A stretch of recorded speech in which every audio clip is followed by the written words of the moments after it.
Bismillahirrahmanirrahim.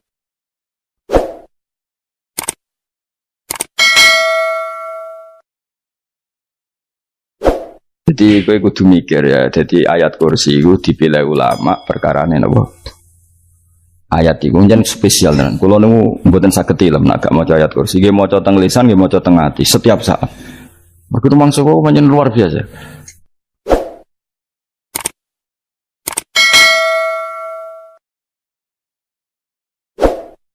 Allahu ta Allah iku Allahu la ilaha illa huwal hayyul qayyum. Al hayyu zat sing urip.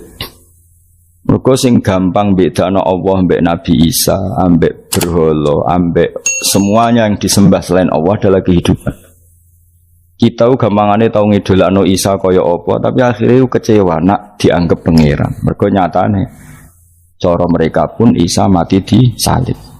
Utawa cara Islam Isa iku diangkat. Di itu objek. Apapun hebatnya Isa diangkat, diposisikan di langit di. Kerennya apa? Jenenge di itu objek. Berarti yang keren adalah subjeknya, yaitu Allah Subhanahu wa ta'ala. Terus kita ini sebagai orang itu punya ketakutan. Nak pangeran mati ku piye? Nak kowe mati kan gak punya akibat apa-apa. Srengenge tetap baik-baik saja. Sistem falak galaksi baik-baik saja. Sistem alam baik-baik saja. Wong sing mati kowe. Bayangno nak sing mati pangeran. Maka ketakutan seorang mukmin adalah apa? Punya Tuhan yang mati. Kemudian itu diobati bahwa Tuhan kamu itu Tuhan sing aman, al-hayyu sing selalu hidup. Kemudian disifati lagi al-qayyum. Apa artinya hidup kalau bergantung orang lain, bergantung makhluk lain? Itu gak keren, karena bergantung itu gak keren. Al-qayyum yang Allah itu zat yang berdiri sendiri. Oh, itu kan terus sempurna. Lu kan maca ayat kursi sempurna. Bejane Gusti kula maca ayat kursi. Kowe ora maca iku kasihate mbahmu. Bocah kok. Oh, bocah ora bakat wali. Teke wis elek. Wabe dimaterekno. Kasihate apa nek maca ayat kursi? Kasihate mbahmu. Cimat ya seneng. Ora seneng. Maksudku, tapi mbok gedhingi teman-teman yo ora oleh menjadi rezeki dhewe kadal jimat kebi. Sing iso ngatur rezekine wong sapa wis keben muga disepuro pangeran. Ra disepuro ora apa-apa, kelakuan kok ngono iku piye. Wis terserah pangeran ae. Jadi Allahu la ilaha illa huwal hayyul qayyum. Kemudian setelah hidup itu bisa saja enggak peduli kita karena pas ngantuk atau pas tidur. Terus disifati la ta'khuduhu sinatu wala naum. Dan zat yang hidup itu tidak pernah ngantuk, tidak pernah tidur. Akhirnya kita ini nyaman punya Tuhan yang spesial yaitu hidup dan berdiri sendiri, tidak ngantuk, tidak tidur. Terus budi lahu ma fis samawati wa ma fil ardh. Dan miliknya Allah semua yang ada di langit dan bumi. Keren. Kita ini butuh air, butuh apa saja, dan itu milik Allah. Coba kalau milik manusia, zaman nak loro ning rumah sakit tuh, oksigennya larang ingun. Padahal kue nak loro, oksigen di mana-mana gak tahu bah. Jadi kita seneng. Alam raya milik Allah kita seneng karena alam ini milik zat yang enggak butuh alam raya sehingga kita yang pakai. Allah bikin air, Allah enggak butuh minum. Allah bikin padi enggak butuh makan. Dia bikin semuanya untuk kita. Padahal itu kita ada ikut punya. Akhirnya seneng mbek pangeran. Cek apike jenengan Gusti gawe ra melok nganggo. Sing nganggo kita-kita ini. Coba aku ora roh gawe rokok gunane apa ora roh. Ya gunane pekerjaan Gus, menyerap tenaga. Ya wis sauri menimu. Sementing kowe roh gunane rokok. Paham nggih? Roh gunane rokok roh carane mandorot kanggo kowe. Dadi padha roe lah sementing. Ya ora apa-apa tapi. Kulo seneng guyone kiai-kiai ini. Pancen ora ono wong pinter guyon kaya kiai. Wis kulo winekani acara resepsi teng Kudus teng keluarga sarang keluargane Dek Lukman. Sing ngisi Habib Umar Mutahar. Seneng. Jadi guyonane ning kiai-kiai ora wis kiai-kiai kabeh termasuk Habib Umar. Ada orang kiai rokok. Ini cerita anekdot. Ada kiai rokok. Rokokan ngarepe dokter. Pak Yai kalau rokok terus nanti kalau mati gimana? gampang saya bawa korek. Sing kiai dhewe maksudnya iku nak mau rokok terus mari mati. Ya ini yang ngerti maksudnya dokter ngono. Tenang dok, sama si bawa korek. Maksudnya nak rokok mati gak ada Jumat. Jadi gak sambung apa? Nak guyonane Habib Umar, saya sering membaca bahayanya rokok. Saya baca itu. Setelah baca, saya berhenti membaca. Wangan pikirannya setelah membaca bahaya rokok berhenti rokok. Saya sering baca buku atau apa tentang bahayanya rokok. Setelah saya tahu berhenti membaca. Wong spesial, seneng kalau niku bisa nikmati ya seneng putune Rasulullah, ya seneng guyon. Jadi seneng itu gak kudu mewah, mah. Lah kowe seneng ngenteni di Alphard malah kesel to. Wah, jadi kalau nung di grup kata lah, kiai sing seneng guyon, sing sering. Mereka kalau khawatir saya umat ini punya kenikmatan lewat jalur maksiat. Mengenai kalau nung seneng, nong kiai seneng guyon, bukan seneng papanya. Umat ini punya kesenangan yang tidak maksiat itu saja. Ya tentu ada kiai-kiai yang milihnya ada guyon supaya orang enggak uraan ya bagus. Wes penting ikhlas. Wes syaratnya kabeh iku penting ikhlas sudah ikhlas. Ya ora kudu spesial ikhlasmu ya ikhlas biasa lah. Kelas-kelas terilah sementing napa? Saya sering baca bahayanya orang rokok. Setelah saya tahu bahayanya, maka saya berhenti baca. Wongku kaget kabeh. Mereka pikirane wong wis berhenti rokok ternyata.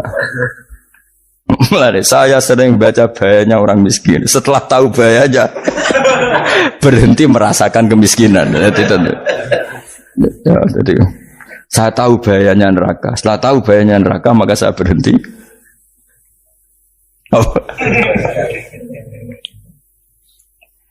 Ya, jadi terus disebut lahu ma fis samawati wa ma fil ardi. Terus kita nyaman. Kayak apa kalau alam raya ini milik Cina, milik Singkek, milik non muslim atau milik wong Islam sekalipun. Mesti apa-apa tuku. Repot. Tapi berhubung alam raya ini milik Allah, kita nyaman. Mergo wa izzat sing super lomo, super dermawan, super semuanya. Akhirnya nyaman. Kamane iso turu. Kan kula nang rumah ayat kursi ora iso turu, pe turu.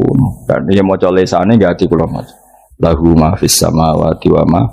Terus mangdalladzi yashfa'u indahu ila bi'izni. Ketika Allah itu segalanya, tentu yang punya otoritas syafaat, punya otoritas apa saja nunggu izinnya Allah Subhanahu wa taala. Ayat yang spesial. Kemudian kiai-kiai punya cara supaya umat itu hafal. Dibikinlah metode tahlil maca bareng-bareng. Tapi kemudian ya sudah itu nasibnya terus kurang baik. Nasibnya kurang baik. Hanya ada yang bid'ahkan, ada yang setengah-setengah ngafirno. Sing maca ya padha dene ra paham mbek ngantuk bantuk berkat mulai sudah akhirnya terus. Lah sampean bela bela sing bener wis takok provokator. Sing jelas latih maca iku terus. Dadi Allah pirsa nak macamu ora golek berkat. Tapi nak mau tahu tahlil hati. Eling apa tahu hati? Benda apa? Yang pengiran kok ngenteni apa? Apa itu tunggale. Tahu muni alhamdulillah nate apa nak permangan. Muni alhamdulillah kok ngenteni permangan bocah ora karu-karuan. Wong nek bakat wali kok teke wis elek.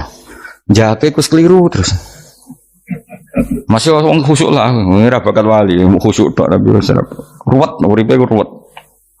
Lahu ma fis samawati wa ma fil ardi man dalladhi yash'indahu ila ya'lamu ma baina aydihim wa ma khalfahum. Dan Allah tahu apa yang di depan kita, di belakang kita. Terus kita lagi-lagi nyaman. Kayak apa misalnya kita yang lemah ini tidak dalam pengawasan Tuhan. Jika mana kalau misalnya dia anak cilik, anak itu tidak nyaman kalau ketika main tidak didelok orang tuanya, karena dia tahu ada hal-hal yang dia tidak bisa menggapai dan butuh setiap saat pada orang tuanya untuk membantu menggapai itu. Jadi anak masih seneng dolanan, sukanya diperhatikan tetap. Nah kita ini seneng sekali main ning dunia ini pengiran diperhatikan Allah Ta'ala, karena Allah selalu tahu kita. Jadi terus nyaman. Jadi semua ayat itu menjadikan kita nyaman. Nanti kajian Nabi ora sare sedurunge maca ayat kursi, ora sare sedurunge maca surat Musabbihat. Dan saya dalam banyak hal niru itu. Nabi urung sare nek ora maca surat Hasyr. Nah aku ijazah iku kowe kan ra mungkin surat Hasyr ning juz pira wae kira roh kok dijazahno. Sing iku lho sing diakhiri suti law anzalna hadal qur'ana ala jabalil la ra'aitahu khashi'am. Itu tapi mulai kok ngarep subhanallahi ma fis samawati wa ma fil ardi wa huwal azizul hakim. Terus waladzi akhrajal ladzina kafaru min ahli kitabim. Ya bener subhanallahi ma fis samawati wa ma fil ardi terus. Terusnya terus waladzi akhrajal ladzina kafaru min ahli kitabim min diyarihim li awalil hasyr. Ma dzanantum ayakhruju wa dhannu annahum mani'atum husunuhum min Allah fa'atahum saat rusuk serang rapal. Akhirnya ya itu tadi terakhir apa ya alau ma baina aydihim wa ma khalfahum wala yuhituna bi syai'in min ilmihi illa bima. Dan seseorang itu tidak punya ilmu kecuali dengan kadar dikehendaki Allah. Bahwa kita ini selalu objek. Punya ilmu ya dikasih, punya rezeki ya dikasih, punya apa saja sehingga status kita makhluk, statusnya Allah khalik, statusnya Allah itu memberi, statusnya kita hanya penerima. Itu bahkan termasuk bab ilmu. Bab ilmu itu tahunya kita ya hanya diberi. Illa bima wasya kursiyus samawati wal ardh, dan kursinya Allah itu meliputi langit bumi. Sehingga kita tahu, wah keren. Terus wala yaudu hifdzuma, dan ketika alam raya sebesar ini Allah tidak pernah capek mengurusnya. Ya, sampean tak pasrahi gawe kok ngrumat srengenge. Sampean ngrumat listrik omahmu lho, kadang kabel pedhot, dope pedhot. Iku apa ngrumat srengenge mulai digawe nganti saiki. Gak tahu mati. Gak tahu bayar. PLN lho, kon gawe 0, sekian gak tahu rusak setahun kon jamin ora ngara iso. Allah gawe srengenge mulai Nabi Adam nganti saiki ora tahu bengkelno. Oke gak tahu mikir ngono, jen rawali. Lah srengenge misale error terus pangeran ngumumno, leren sik 3 wulan lagi ditoto. Ya repot dol-dol. Ngono kok ora tau mikir bocah kok. Lan utek sing anut wali-wali itu teke waras. Men dhuwit ora di dhuwit sumpek di dhuwit seneng wis ngono tok pikirane. Ora tau kagum mbek srengenge, ora tau bengkel, ora tau. Mergo emang ora bakat wali, itu teke wis innalillahi wa inna ilaihi raji'un. Ngono ya kok urip ngono-ngono. Habis ben urip pancen waya apa? Mati rame-rame apa? Dunya nak ra ono ku ya sepi tenan. Gak ana wong gawa nasa ilfat ngalor gitu. Ngaji sepeda dibayar paham yang mulai apa yang mulai kok takut ibu jure bar apa kaji mau Gus Pak nerangno apa delok rekamane atek dah wae. Tapi aku luwih seneng ngono timbang kowe nyimpulno malah tambah keliru kabeh. Kulo niku paling asline paling ra cocok ngaji disimpulno. Lha uteke beda kok nyimpulno terus piye. Tapi dilarang piye niate ya seneng tapi didukung mesti keliru. Wong nyimpulno keliru. Mergo mesti nganggo uteke dhewe. Wis ben kok nunggu rame-rame apa. Kulo kadang mikir ya wong. Lah saiki PLN ngurus listrik sa Indonesia iku dibagi-bagi per wilayah. Jogja tok kok Bantul tok iku bengkel. Wong ge srengenge iku langsung bener terus. Nek wong bosan digawe bengi ben ra ketemu srengenge digenti bulan nek enak. Kok bosan matahari, bosan rembulan ana mendung wis turu. Damuk bojo lah laudan selali. Sekarang itu segampang iku ngatur dunia itu segampang itu. Paham ya? Nanti enak lah pokoknya urip wis enak. Pokoke kabeh anut pangeran wis enak. Wala yautu hifdzuhuma wa huwal aliyul azim terus turu. Semun Gusti kula tak tilem seteng dunya baik-baik saja. Sowan nang mbek pangeran. Lah maca ngene kok ngenteni kundangan. Kok kon dadi wali kuwi. Lah sing ora hafal ayat kursi terus ngritik. Ora hafal. Butuh wis apal lose wis darah dibitalah penting kowe hafal ayat kursi sik. Apal? Ndak. Ayo ke apal sih terus lagi bid'ah ora apa-apa. Dadi mergo ngono. Kaya kula misale bid'ah ora untuk bener, mergo ora tahlilan dah yo maca. Kula yo bingung ngadepi jenengan belondi padha ora jelas e. Yo ayat kursi ku waca. Nah tentu ayat yang seperti ini kan enggak mungkin kualitasnya setingkat nyuwun sewu ayat wa kulu wasrobu. Makanya banyak ulama sampean delok teng ngene itqon teng kitab-kitab tetap ada ayat sing spesial, ada ayat sing spesial tapi tentu enggak sekelasnya. Coba jangan kamu katakan atas bawah nanti suul adab kalah muwah, tapi tentu spesialnya ayat kursi itu tentu super karena menerangkan Allah sendiri. Sementara beberapa ayat menerangkan hak kita sebagai manusia, misalnya wa kulu washrabu, tentu kualitas fadhailnya beda. Tapi jangan katakan klasmen, jangan, karena kurang sopan dengan kalam wah, tapi tetap beda. Makanya Nabi ngendikan ayat 3 apa loco, ngape turu waca, di mana-mana waca. Nabi begitu bangga dengan ayat kursi. Akhirnya kena bakul ditulis di paham apa? Ditulis didol. Baru kayak didol ya kayak hikmah ya, akhirnya dipasang ning ruang tamu. Akhirnya ketara iki wong Islam bera Islam baru kayak ayat kursi. Pokoknya berpikir positif bae. Wah, berarti si Doma Islam bukti nopo ono ayat kursi. Lho kula beberapa kali diselametno ayat kursi. Kula nak ning perjalanan marung. Itu kadang yang merasa nyaman mergo ning warungnya ono ayat. Wah, berarti Islami lah. Ora kuwatir iki ana daging celeng, tetep nulung. Ya ini jujur mawon, kula niku tetep asobia. Artinya nek ning perjalanan sing gak jelas lor kidule ora ro daerah kok marung ana ayat kursi, paling ndak kan orang ini punya etika. Kira-kira ora bakal apa? Jualan daging babi lah misalnya. Ya tetep bantu lah, tetep. Umpamane terus dikek nggon salat. Senajan to sing duwe misale mbok salat ora ya ora perlu. Ya aja suudon ngono, wis anggap ae mosok masang ayat kursi kok. Ya sih gitu. Kan lumayan ada perangkat yang itu. Akhirnya bakule payu ayat kursi ini sing di omah ya payu promosi nek iki Islami, sing blonjo ya nyaman, wis padha enake lah. Ayat kursi ini sing ngenes mergo tinggo. Ya tapi ya ndak lah. Nak niate ngono ya tapi ya ayat kursi tetap mulia dengan dirinya sendiri. Kulo nu seneng tenan mbek jenenge ayat kursi ya. Ya tadi kekhawatiran kita punya Tuhan yang tidak sempurna itu terjawab bahwa Tuhan kita super Jadi kulo bayangno grepe turu nyen seneng.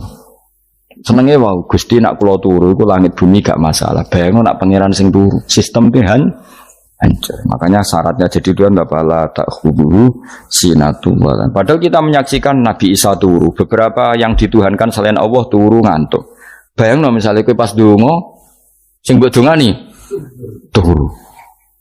Kan kacau. Makanya Allah mensifati dirinya dan itu memang fakta la ta'khudhu sinatu wa la nam. Allah ora tau ngantuk, ya boten ate. Akhirnya sewenang kita sewenang banget mbek pangeran dengan sifat-sifat seperti itu. Akhirnya raditu billahi nabah rabba wa bil islami dina. Al-Islamu siji Islam Al-Qur'an lan Qur'an Muhammadun Rasulullah. Wa yang bagilan saya kelana ketika kita anak kula yang mengucap kita fi kulli yaumin raditu billahi nabah rabba wa bil islami dina. Raditu ridho ingsun billahi lan rabban sebagai pangeran. Aku ridho banget, seneng banget Allah sing dadi pangeran. Muga mau pangeran liyane Allah ya kacau tenan. Nanti pangeran terus turu, terus ngantuk, nak ramangan lemes kan pusing. Apapun hebatnya Nabi Isa misalnya buat pangeran ya pusing. Kadang pas sare, dungani tenan juga boleh pas apa? Itu ribet mah. Tapi kita di pangeran sing la ta'khudhuhu sinatu wala nabil islami dinan. Wa Muhammadin sallallahu alaihi wasallam rasulan wa nabiyan wa bil Qur'ani hukman wa imam. Dan kita ridho Quran sebagai panduan hukum lan dadi imam. Imam panu. Terus nikmat mau biro Islam, Quran, Muhammadur Rasulullah wal afiatu lan sehat. Iktifaul makarih tegese ora. Kowe ngene iki ra di dhuwit lah kan gagah. Ora ning penjara, jajal kene penjara lara kabeh. Baru kae ra di penjara Mas yo dirokok saler ngalor ngidul ambek go nasoihul ibad. Bariku kenalan ke grup wis rame dunya wis. Gak penting ngaji paham ora penting, sementing tambah kenalan. Amit-amit tenan wis ben kok nek rame-rame apa dunya. Wasitro lan ketutup sangka celoke satrul uyub. Ndalah celamu ra konangan wong akeh. Yes, padahal ya kurang ajar lho kara-karuan. Ndalah ya rapati konang. Kenapa rapati konangan? Karena liyane ya sejenis. Jadi saling menutupi. Alhamdulillah saling wal ghina lan semuge anin nas termasuk nikmat itu orang enggak tergantung orang fi umurid dunya ing dalem urusan dunya. Tapi nek urusan akhirat kowe ora iso ora bergantung guru. Jadi semoga sangka manusa terbebas iku maknane urusan dunya. Nek urusan akhirat kita butuh sanad kita ila Rasulillah sallallahu alaihi wasallam. Kowe ora oleh beragama berpikir sendiri, ora oleh agama itu riwayat kowe ora oleh mendekatkan Allah dengan cara kamu sendiri, ora oleh kudu nganggo sanad. Sesuai kaya wong-wong filsafat sing oknum iku. Saya ndak perlu sholat. Allah kan ndak butuh ibadah kita. Ngapain kita sholat? Mbahmu ngono sing wong ngerti nek Allah ora butuh kita saja kok bogo kebanggaan mulai dhisik kiai yo ngerti nek Allah ora butuh kita yang butuh Allah. Lah mengekspresikan butuh kita kepada Allah kita nek Allah ora tau butuh, bocah kok goblok ora karuan. Ya itu karena dia berpikir cara beragama dengan pikirannya kita ndak. Kita tahu Allah ndak butuh kita tahu. Kenapa kita sholat? Karena kita butuh Allah. Nah butuh Allah itu implementasi kita di ajarannya Rasulullah kita sholat. Kok malah Allah ora butuh sholat. Jadi kira sholat Allah ora apa-apa. Kowe ra ono wae Allah ora apa-apa. Kowe aneh-aneh wae. Zaman kowe ra ono Allah ya ora apa-apa, baik-baik saja. Itu jokono kowe iku masalah, tapi ora bagi Allah, bagi kamu sendiri. Nah Allah ora masalah wis jadi anon neraka. Ya jadi orang itu boleh tidak butuh orang lain tapi fi umurid dunia. Nah urusan akhirat kada butuh sanad ya wa inna hadzal ilma dinun fangzuru amman ta'khuduna dinakum. Agama ini ilmu, kamu harus punya sanad. Ya mau misalnya kula alhamdulillah di sanad kata lah. Keluarga saya terutama yang Mbah Mun terus ya sedaya lain dari keluarga saya, keluarga guru kita, gurunya guru kita sampai carane bernafas kita wae eling Allah mau fi kulli nafasin ada dami amillahi wa ifdal fi kulli nafsin wa nafatin wiswaya kita semua nafas kita. Imam Syafi'i kalau anak kula cek cilik lah tak kon ngapal lebet iki. Karena apa ya? Jangan kira Imam Syafi'i terus koyo kowe mau belajar fikih mboten. Imam Syafi'i nek ape turu niku kula apal beberapa syairnya Imam Syafi'i. Makanya saya tambah seneng ambek jeneng Imam Syafi'i. Jadi beliau nek ape syair iku apa? Qalbi bi rahmatika wa humma dzu'unusi fi sirri wal i'lani wal fi sirri wal jahri wal i'lani wal khalasi terus-terusan itu wa ma taqallabtu min naumi wa fi sinati illa wa dzikruka bainan nafsi wan nafasi. Jadi wa ma taqallabtu lan ora molak-malik ingsun cara wong Jawa iku apa wong turu ra iso-iso apa jenenge gelibakan. Ini Imam Syafi'i masuk barang gelibakan ini aku serepet santri ya. Apa mana sing rada islami ngono dul. Apa? Resah Imam Syafi'i atau mikir utang iku aneh-aneh. Jadi wa mata qallabtu lan ora tau molak-malik ingsun. Maksudnya cara mau cara bahasa kasare gelibakan. Fi naumi ing dalem turu ingsun wa fi sinati lan ing dalem ngantuk ingsun. Illa wa dzikruka kecuali eling teng jenenganmu benan nafsi antarane jiwaku wan nafasi lan nafasku. Wa ma taqallabtu fi naumi wa fi sinati illa wa dzikruka benan nafsi wan nafasi. Jadi ulama dhisik itu beliau tidak bikin syair, tidak bikin nadzuman, spontan tuh muji Allah. Nah saiki ora sing madzhab Syafi'i kaya kowe wape turu ra iso glebakan. Mari rong mangan. Akhirnya mau mangan sih, barang mangan warak rokokan lega terus mau ngorok turu ya Allah karim ya urip ya Allah. Jadi misalnya ra iso turu pikiran pertama mari kurang mangan. Mangan warak rokokan saler terus apa? Turu ngorok. Wah karim setan min hawalika kanan kiri setan Pak. Padahal ulama dhisik ape turu wudu se maca tasbih se bariku angen-angen pangeran Rabbana ma khalaqta hadza batila terus bismika Allahumma ahya bismika amun terus bismika wada'tu jambi wa bismika arfa'u Allahumma rabbas samawati sab'i wa rabbal arsyil azim rabbuna wa rabbu kulli syai' falikal habbi wan nawa iku donga turu ora ngarapal donga aku yakin wis aku muni wah Gus Bak ngenyek wong tak tes malah aku isin yo dongane turu iku sing terkenal loh, donga turu, mbek donga ngaji padha. Allahumma bismika Allahumma ya. Mergo ana kiai kota. Bu, tahu doa ngaji Enggak tahu Pak Ustaz dongane bismika Allahumma ya bismika. Loh Pak Ustaz itu doa tidur karena kalau ngaji nah jare Rokia donga turu mek ngaji ku padha aku dhisik wis maksude ku piye kok donga turu mek ngaji padha jebule nak ngaji turu ana nek nak ngaji dongane bismika Allahumma ya bismika terus ngaji faslon wis tok ndi udah serepet wis rame-rame jute do urip apa wal afiatul lan afiat faul makare tegese ketolak sangka barang sing ora seneng.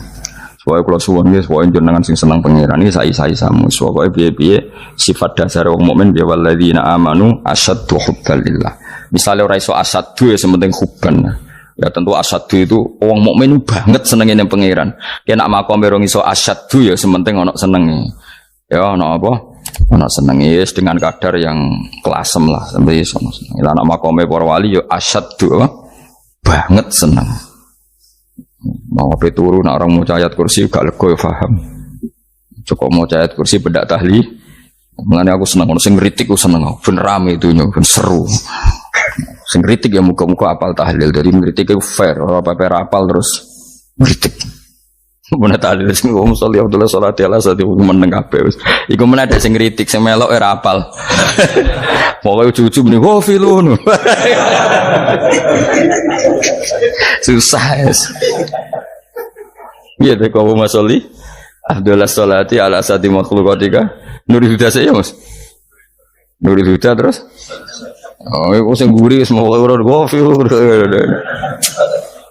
Ada sing ramai tok. Mak kiai apal wis profesi ini apal tenan. Karena ning desa modelnya permanen, bagian tahlil yo tahlil terus, bagian donga yo. Jadi sehingga kiai donga kok digeser dadi mimpin tahlil yo gagap. Lho akeh lho kiai ngalim kon mimpin tahlil yo mikir mergo wah datang daerah kula ki ngalim bar kon mbet tahlil terus mau maca lelel wedok. Wah niki wis mumpun niki mumpun tak takoki kene apa? Kapal. Dene ra apal urutane iku ra apal. Iku kan butuh apa ya? Butuh keahlian gitu. Repot. Kok gini sing tahlil loro. Apok ngene. Aku lha tetep apal tapi singkat ae. Wong niku ono sing luwih ahli to.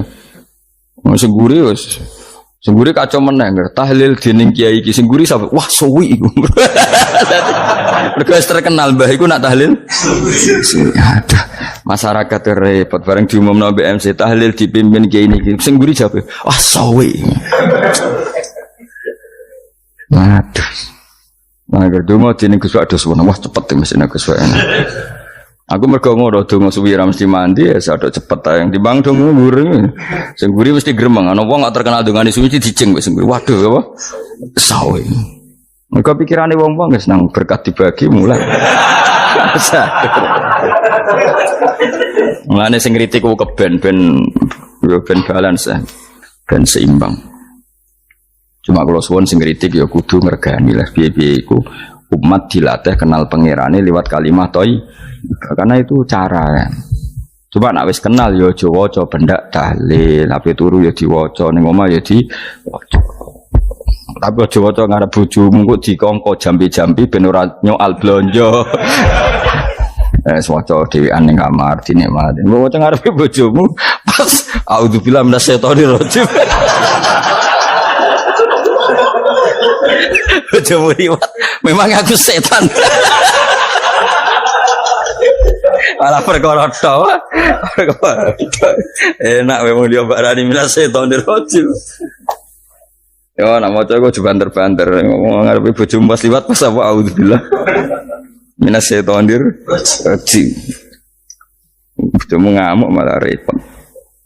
Anas sange Anas anan Nabi sallallahu alaihi wasallam kala dawuh sapa Nabi dawuh yaqulu dawuh sapa rabbukum pangeran sira kabeh fil hadis qudsi dalam hadis qudsi dawuh ya ibnu Adam ya anak Adam tafarrugh tenanono sira li ibadah tafarrugh fokus faragh fokus tafarrugh fokus sira tapi mosok ki iku maknane fokus apa iku maknane apa tenanono sira di ibadati krana ibadah ingsun amlak mongko ngebai ingsun kalbaka ing ati sira hinan ing semuge kowe atimu kebai eling aku mesti atimu sugih wa amlak lan ngebai ingsun ya deka ing ngarepmu rizkon apane rezekine utawa rizkon ing rezeki wis aku eling aku tenanan mesti atimu tak gawe ati sing cukup lan rezekimu tak cukupi ya ibna adam la taba aja ngedoh sira ani sange ingsun kowe aja geman adoh kok aku kaya apa apike pangeran zat sing gak butuh kita tapi mengandani kita kowe kok adoh kok aku wis sing parek aku mergo kae nek adoh kok aku amlak mongko nut apa jenenge ngebai ingsun kalbaka fakron kowe nek adoh kok aku mesti kowe fikir nek sojo sampai kowe yo fikir ati fikir donya mergo adoh kok pengen wong adoh kok pangeran di amlak kalbaka fakron wa amla ulan ngebai ingsun yade ka ing tangan loro sira syukulan ing sibuk akhire wis ado pangeran sibuk tapi ora dadekno barokah uripe iku lara-larane wong kaya ya sibuk kangelan jebule ora dadi barokah mergo ado saking pangeran ruang riwayat hadis sapa Tabrani Imam Tabrani wal Hakim.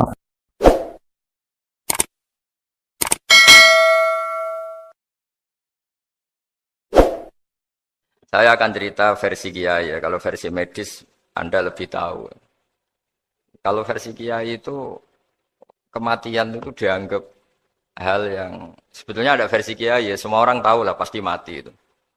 Cuma inginnya mati itu kan macam-macam. Inginnya ya setelah kaya, terus setelah mapan, terus menangi anaknya mapan, cucunya mapan gitu.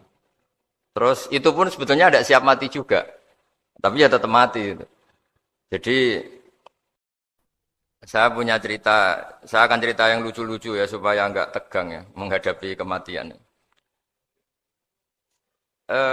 Dulu itu kroni itu ya sudah ada. Jadi Nabi itu ya punya kroni, tidak hanya pejabat. Nabi itu punya kroni. Nabi Sulaiman itu bisa terbang. Ya mulai dulu manfaatkan angin. Jadi angin itu mulai dulu memang luar biasa. Dimanfaatkan orang sekarang mulai tenaga angin, pakai rem angin. Mulai dulu angin itu luar biasa. Nah itu teman dekatnya Nabi Sulaiman tuh ya agak sopan tuh bilang gini, itu Pak Nabi itu kalau nanti ada malaikat Israel saya pinjam anginnya supaya tidak bisa ngejar saya katanya. Jadi mulai dulu tidak hanya pejabat, Nabi pun ya punya teman yang agak-agak gimana itu. Suatu saat malaikat Israel disuruh nyabut orang, misalnya namanya siapa lah. Nanti saya sebut ada yang tepaan sama nanti tersinggung, ya semuanya siapa gitu. Yang jelas namanya ada Agus tidak Bambang karena bahasa Arab. Itu orang ini cabut di India. Nabi Sulaiman kira-kira ya di Palestina kira-kira. Si orang ini ternyata di dekat Nabi Sulaiman. Nah karena Nabi itu kan orang hebat lah, sehingga malaikat ya kadang silaturahim ke para nabi. Israel sendiri ya kadang-kadang silaturahim ke para nabi. Silaturahim yang paling enggak disukai ya silaturahimnya malaikat Israel. Datang ke Nabi Sulaiman, sebenarnya niatnya silaturahim. Ternyata ketemu orang itu. Kaget malaikatnya. Waduh ini gimana ini? Saya disuruh nyabut di India, kok orangnya di Palestina. Nabi Sulaiman kira-kira di kawasan Palestina, di wilayah yang katanya Israel itu. Karena Palestina kita tahu kan, menurut pemerintahan Israel itu wilayah Israel, menurut Palestina pemerintahan apa? Palestina. Tapi Indonesia alhamdulillah sampai sekarang itu enggak mau atau tidak punya hubungan diplomatik dengan apa? Israel. Sehingga kita harus mengistilahkan Palestina untuk warga Indonesia. Kaget malaikat ini katanya disuruh nyabut di India kok ada di sini. Nah si kroni ini, si orang yang itu melihat malaikat Israel, entah kenapa kok dia bisa melihat itu. Mungkin punya kekuatan tertentu karena dekat Nabi. Kaget dia. Malaikat melihat dia karena janggal ya, disuruh nyabut di India ke orangnya di Palestina. Si orang ini melihat malaikat juga takut. Malaikat itu punya hawa yang luar biasa. Akhirnya bilang ke Nabi Sulaiman, ya Nabi Allah tolong pinjemin saya angin untuk saat ini juga saya bisa terbang ke India. Dipinjemin sama Nabi Sulaiman. Akhirnya orang itu sampai ke India. Dikira angin itu sudah segala-galanya sampai India. Terus malaikat senyum, seneng dia. Wah ini sesuai protokol karena andai kan orang itu tetap di situ, malah malaikat nggak berani ngambil karena prosedurnya harus ngambil di India. Jadi andai kan dia tetap diam di situ, sebenarnya malah nggak masalah karena nggak sesuai apa panduannya harus karena dia terbang di India, malaikat itu nyusul ya terus diambil karena sesuai apa? Ya sesuai perintah harus memang diambil di India. Nah, kemudian saya kan memang dipesenin untuk memperkuat apa ya nakes teman-teman semuanya lah pasien. Tapi saya cerita dimulai dari yang seperti ini. Ini saya sengaja karena memang ya hidup itu seperti inilah. Pasti kita semua akan mengalami kematian. Cuma inginnya kita ya hidup itu ya sehat. Ya terus kalau mati itu ya tidak punya utang karena berat nanti utang. Saya tidak tahu fikihnya itu. Kalau utang pribadi itu hisabnya berat. Kalau utangnya lembaga itu gimana ya? Dihitung salahnya direkturnya, apa dihitung salah karyawan yang minta naik apa? Gaji. Saya tidak tahu. Kayak utangnya Indonesia itu yang disalahkan itu menterinya apa presidennya. Apa yang selalu mengajukan gaji 13. Tidak tahu itu. Karena di kitab tidak dibicarakan. Yang dibicarakan utang-utang apa? Pribadi ya. Kalau yang utang-utang lembaga negara itu nanti tak tanyakan malaikat auditornya ini gimana cara apa yang disalahkan menterinya apa presidennya apa direkturnya apa pengajuan proposal itu. Nah singkat cerita itu kalau ngadepin kematian atau sebenarnya yang ngadepi kehidupan juga kita ini inna sholati wa nusuki wa mahyaya wa mamati lillahi rabbil alamin. Saya bicara ilmunya Kiai. Misalnya si A itu sebenarnya sudah ditulis dia mati karena kecelakaan. Yang satu ditulis mati karena sepuh, karena tua. Yang satu mati karena tersedak, yang satu mati karena ngelindur. Mungkin yang satu mati karena tenggelam. Sehingga sebetulnya andaikan kita melihat Loh Mahfud, kita ini ya naif. Saya berkali-kali ngaji bilang, kadang kita ini takutnya sampai angking takutnya dari motor ngelamun. Gara-gara ngelamun gitu. Andaikan malaikat itu kok suka bully. Tawain gitu. Kamu catatannya kecelakaan kok yang kamu takuti apa? Covid. Tentang sejarah misalnya kita pernah hidup tanamkan kebencian sesama terus ke bawah. Anak cucu kita dikandani jogeman cocok wong iku musuh bapakmu, mbahmu gitu. Sehingga anak cucu itu dendamnya diwariskan. Wong dendam kok dia apa? Wariskan. Termasuk utang itu. Ketika kita jabat, ingin rumah sakit ini mewah, pikiran yang kok isdadi, aku seleren, semikir direktur berikutnya. Itu tidak tahu itu nanti hisapnya ke siapa. Saya ulang lagi ya. Maka dalam satu ayat dikatakan, laqad kunta fi ghaflatin min hadza fakashafna anka ghita'aka fabasarukal yauma hadid. Manusia ketika di dunia itu dianggap tidur. Tidur itu dengan tanda kutip itu bodoh. Bodoh itu tidak tahu. Fakashafna angkal ghita'aka. Nanti setelah kamu mati itu pinter. Tapi ketika Anda pinter sudah meninggal, sudah tidak bisa memperbaiki kesalahan-kesalahan kita.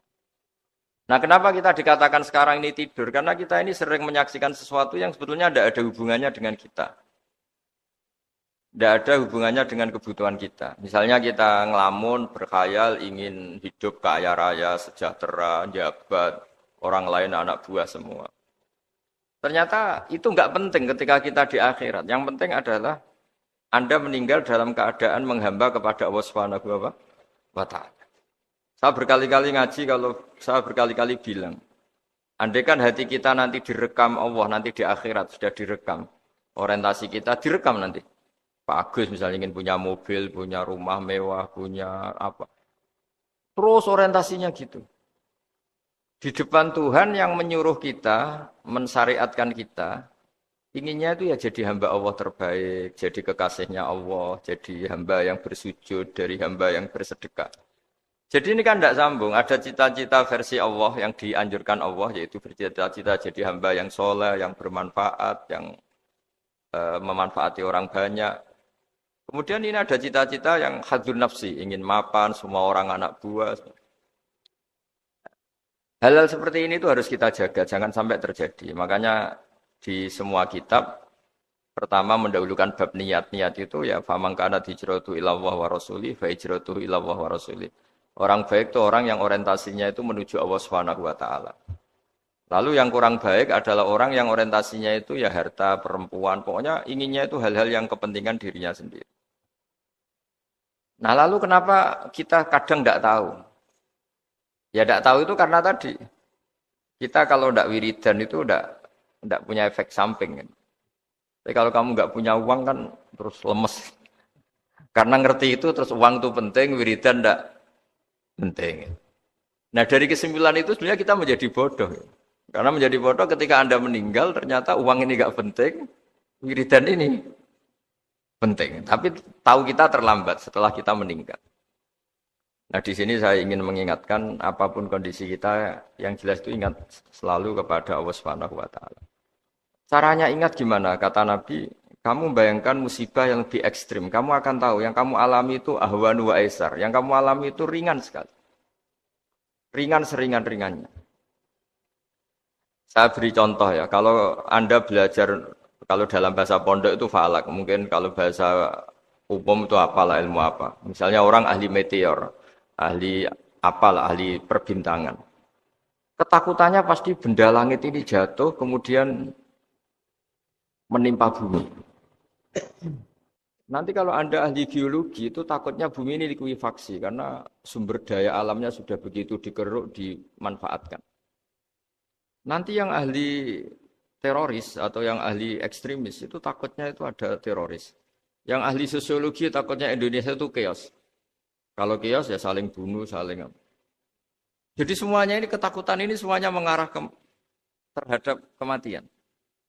Kecelakaan lalu lintas ya menjadikan orang mati. Likuifaksi kayak kemarin di Sulawesi ya iya, gunung meletus, gempa, tsunami. Nah ketakutan yang menjadikan kematian sebenarnya banyak. Kalau baru tsunami aja ya orang takutnya ke tsunami. Nanti kalau ada kematian gempa ya takutnya gempa. Kalau temanya COVID ya takutnya COVID. Terus kalau ada tetangga mati karena ngelindur ya baru gue nak turu hati-hati nggak nak mati ngelindur. Jadi, nah masalahnya kan kita tidak tahu, nggak tahunya itu. Ya tadi takutnya COVID ternyata catatannya itu mati kecelakaan. Takutnya kecelakaan ternyata matinya itu ngelindur. Kan kita tidak pernah tahu.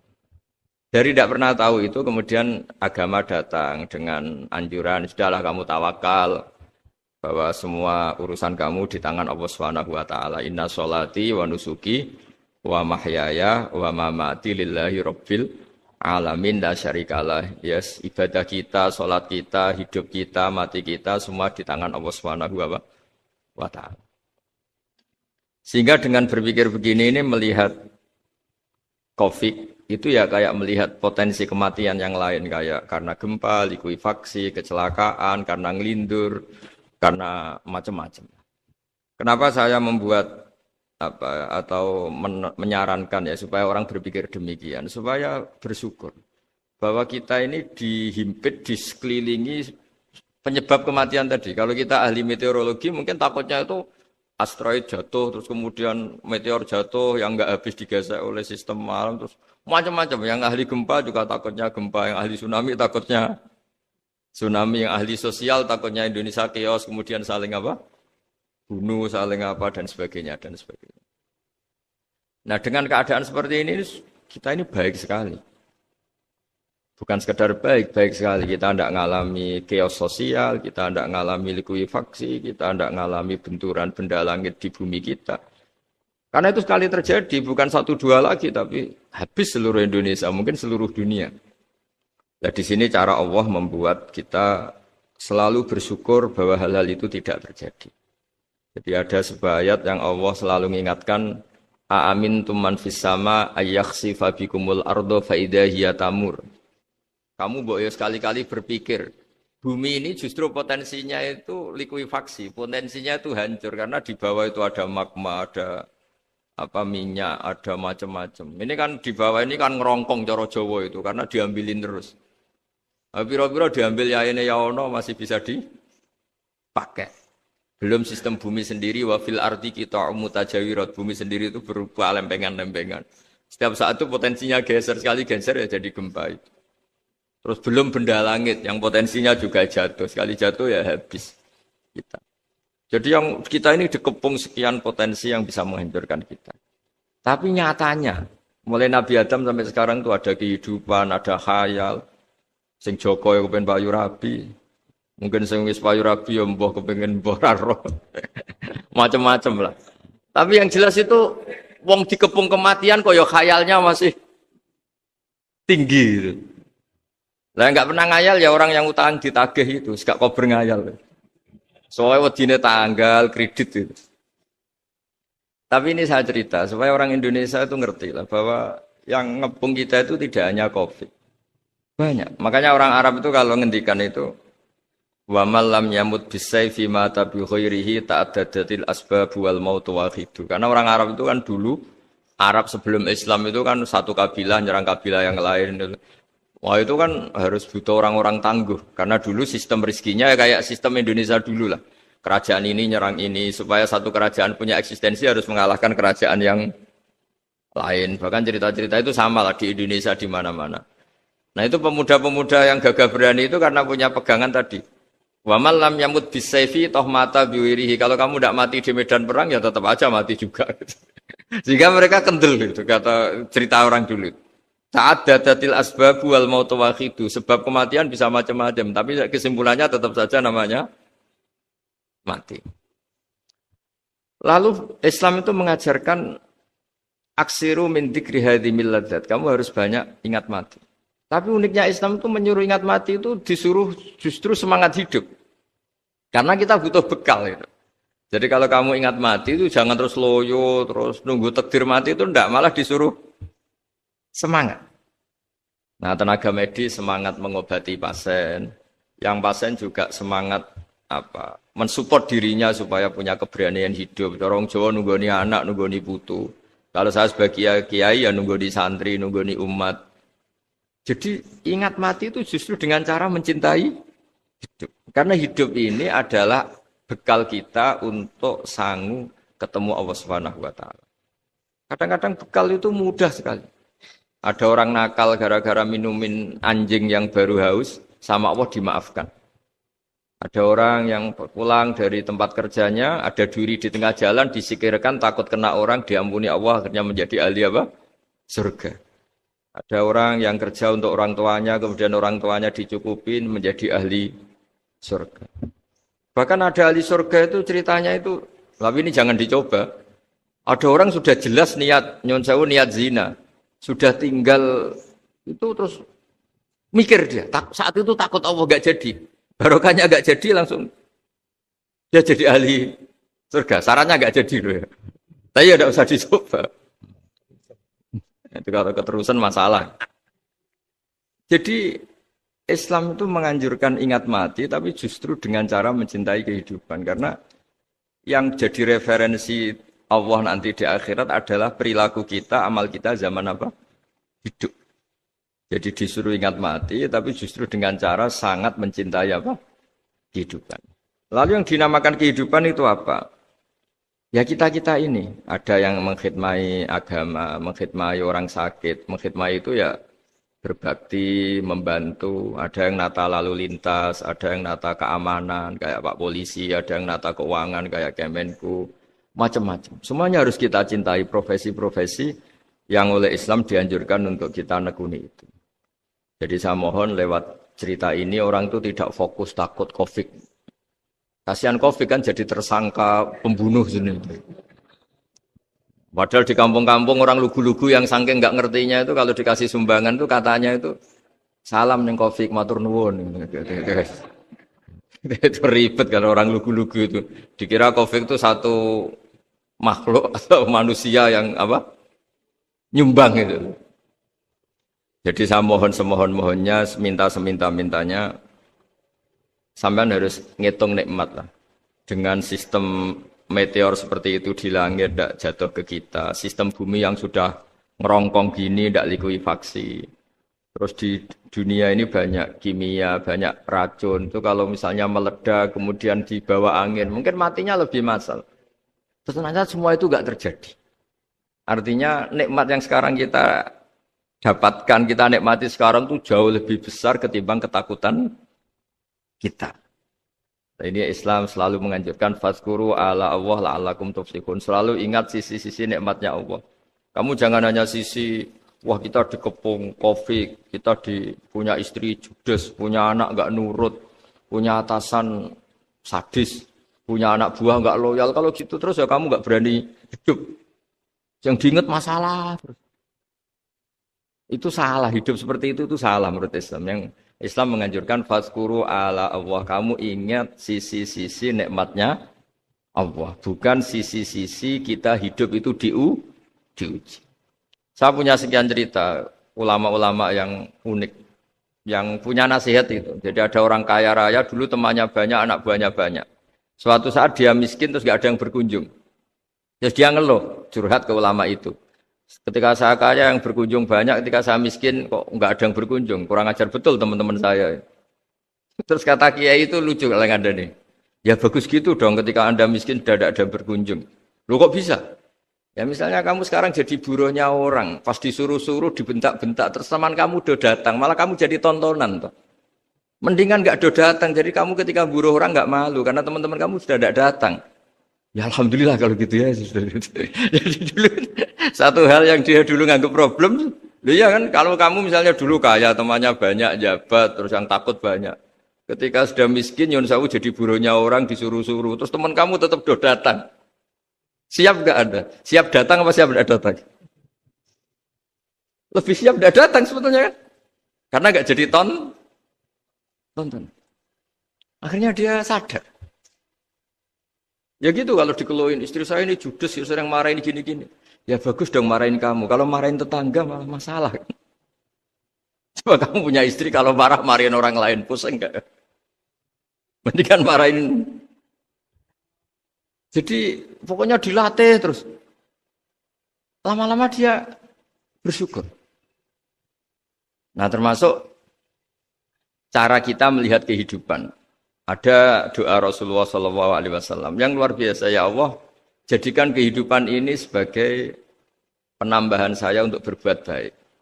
Wal mauta rohatan li min kulli syarrin. Kalau engkau takdir mati, ya anggap mawon ini mati itu berakhirnya semua potensi keburukan saya. Orang itu kan potensinya dua, buruk betul atau potensi buruk. Mungkin sekarang kita tidak korupsi, tapi saja suatu saat kita korupsi. Mungkin sekarang kita tidak salah, suatu saat potensi salah. Dan mati itu mengakhiri itu semua. Makanya saya berkali-kali cerita kalau ngaji, kalau orang-orang alim NU itu kalau ada bajingan mati tetap dia seksain ini baik dia. Itu tetangganya enggak mau semua. Wong bajingan kok darani baik. Tapi kiainya ngotot. Harus disaksikan kalau ini baik. Akhirnya mereka bilang ya baik-baik. Padahal di hati kiainya sudah tidak bisa garong lagi, tidak bajing lagi. Ya baiklah gitu. Jadi sehingga orang-orang soleh itu melihat hidup itu ya biasa, melihat mati itu biasa. Karena hidup adalah sarana kita menambah kebaikan dan mati adalah akhir dari segala keburukan kita atau potensi keburukan kita. Jadi Islam itu mengajarkan kita gimana menghadapi kehidupan, juga gimana menghadapi apa? Kematian. Jadi saya ulang lagi itu ajaran-ajaran Islam yang luar biasa. Jadi ij'alil hayata ziyadatan li fi kulli khairin wal mauta rohatan li min kulli syarrin. Jadi hidup menambah kebaikan, kalau kita mati anggap saja mengakhiri semua buruk kita kalau kita sedang buruk atau potensi keburukan. Saya cerita ringan tapi supaya diingat-ingat. Jadi kalau kita yang nekuni, saya tadi kan sudah bilang, kita kiai yang nekuni ilmu itu, ya tadi kita agak fokus bicara Covid. Inna woha yumsikus samawati wal ardo antazula wala inzalata in amsakahuma min ahadim min ba'dih. Kalau kamu ahli meteorologi kan melihat ini jatuh, jumlahnya besarnya sekian. Ini kalau digesek oleh atmosfer paling masih sekian, kayak kemarin Januari kan hujan meteor yang sering kena Lampung kemarin. Terus di mana-mana mesti takut kamu itu. Kalau kamu ahli gempa takutnya itu ya pergeseran lempengan bumi. Kalau kamu ahli tsunami ya takutnya Tsunami. Kalau ahli sosiologi ya takutnya chaos sosial ya sama. Kamu medis ya takutnya penyakit yang menular, penyakit seperti ini. Oke, kita sekarang fokus menghadapi COVID dan kita selalu berharap supaya Indonesia terbebas dari apa? COVID dan musibah-musibah yang lain. Ya tadi, apa gunanya terbebas dari COVID tapi chaos sosial? Kayak apa terus kita? Sehingga Islam selalu mengajarkan harus disyukuri lah bahwa kita sekarang alhamdulillah kita hidup harmonis. Kita kata Mbah Mun Bhinneka Tunggal Ika itu dingendikakno terus. Terus yang terakhir masalah air. Air itu sumber kehidupan. Di antara Allah mengingatkan kita adalah kul ara'aitum in asbaha ma'ukum ghoron famayyatikum bima immain. Bumi ini kan bawahnya ada magma, terus ada air. Normalnya air itu enggak ada. Secara teori itu normalnya air itu enggak ada karena bumi itu kan kalau ada air kan meresap. Sudah meresap bawahnya itu ada minyak, ada magma, harusnya air itu tersedot habis. Tapi orang saking angkuhnya, saking cueknya, ngira air itu malah potensinya itu abadi. Sebetulnya kalau menurut teori alam, air itu gampang hilang kan, diletakkan di bumi ya bumi itu meresap. Nanti bawahnya itu ada minyak, ada sebagian ada magma, ada macam-macam lah. Jadi potensi air itu harusnya nggak ada malah kalau melihat sistem itu. Tapi karena Allah saking rahmannya, air ini dijaga sedemikian rupa tetap ada. Kalau melihat sistemnya kan normalnya malah nggak ada. Makanya Allah selalu mengingatkan, in asbahama ukum ghoron. Suatu saat air yang kamu pakai, yang jadi sumber kehidupan itu bisa saja tahu-tahu hilang. Mungkin tersedot oleh panas bumi atau corong Jawa niku nyeresep entek atau gimana lah cara Allah menghilangkan. Fama ya'tikum bima immain. Lalu siapa yang bisa mendatangkan air itu lagi? Ini kata para hafid, ini yang kata guru-guru ya termasuk yang dikatakan Pak Mukhtar ini. Nanti orang harus ngondikan menjawab Allahu Rabbul Alamin. Hanya Allah sendiri yang bisa mengatur air ini selalu ada. Ya, coba kalau kamu pikirkan air kamu sokkan di bumi kan mesti langsung hilang, meresap ke bumi. Bumi ada bawahnya lagi, ada bawahnya lagi. Dan mungkin bukan yang paling bawah mungkin tomak, harusnya itu enggak ada. Tapi Allah saking sayangnya mengatur sistem, air itu ada dan tersedia. Tapi ketika orang terlalu cuek dan angkuh, sampai lupa syukur tersedianya apa? Air itu Allah mengingatkan, disuruh bayangkan. Kul ara'aitum. Coba bayangkan kalau in asfahama hukum ghauron. Tadi kan ada khataman ya, saya ikut terima kasih. Bayangkan kalau air suatu saat itu ghauron menjadi hilang. Fama ya'tikum bima immain. Jadi saya tidak bisa spesifik memberi nasihat tentang COVID karena ya tadi yang bisa membunuh kita ini banyak. Ya, tsunami ya bisa bunuh, gempa bisa bunuh, likuifaksi bisa bunuh, jatuhnya benda lain kita bisa bunuh.